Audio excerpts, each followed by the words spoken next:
Tanghali na nga pala, kababalit, naisipan ko kumain na kasi may pasok si Bebe Love kaya mag-isa lang ako dito sa kwarto. At yung ulam pala natin ay fried chicken na niluto ni Bebe Love. At meron din kasamang ginisang ampalaya na may itlog, kababalit.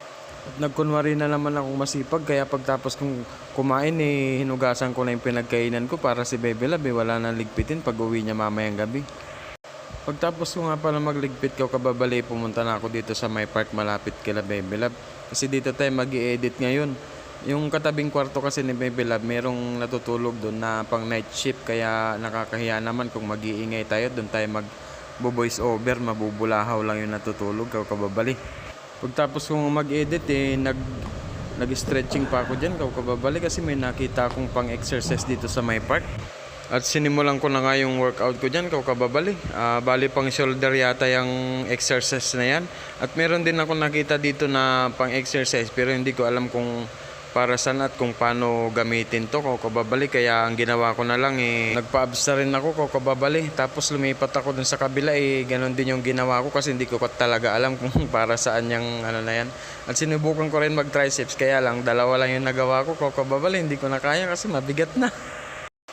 At may dumang Taiwanese kanina, sabi niya, try ko daw mag-pull-ups, kaya sinubukan ko, ayan, nakadalawa ako. Tapos lumipat pa ako ng pwesto, ayan, wala na, finish na ako, kababali. Dahil nga hindi ko na kayang mag-pull-up ko, kababali, dahil napakabigat na ng katawan natin, ganyan na lang yung ginawa ko. May tama din naman yan sa chest, tsaka sa back, kababali, kasama na rin yung biceps. Pagtapos ko nga palang mag-exercise at mag-edit, umuwi na rin ako kasi susunduin ko pa yung Bebe Kes, kababali. Dito nga pala ako sa may Family Mart mag-aantay kila Bebe Love kasi dito lang sila nagpapaantay, kababali. At syempre, tulad ng dati, habang nag-aantay tayo, maglalaro muna tayo ng Mobile Legends para pampalipas oras din. At pagdating nga ng Bebe Kes at kasama yung katrabaho niya, umuwi na din kami kaagad para magluto. At nagsaing na nga muna pala ako dyan at si Bebe Love naman yung nag-iihaw ng talong para sa lulutuin niyang tortang talong. Bali sa butane lang kami nag-iihaw, ay siya pala nag-iihaw ng talong, kababali, kasi wala kaming ihawan na panguling.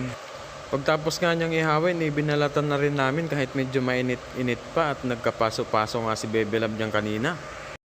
Pagkatapos nga naming balatan, hinalo na kagad ni Bebe Love sa itlog at minekos-mekos niya na yan, kababali. Pagkatapos niya ngang imekos-mekos, isinalang niya na kaagad para maluto na kasi baka lutuin pa ng iba yan. At nagluto na rin pala si Bebe Love ng pritong okra kasama nung tortang talong namin. Tapos sinabay niya na rin tong spam para marami-rami naman yung ipupud trip namin, kababali.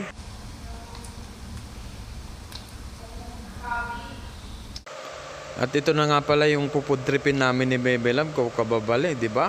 Ang sarap.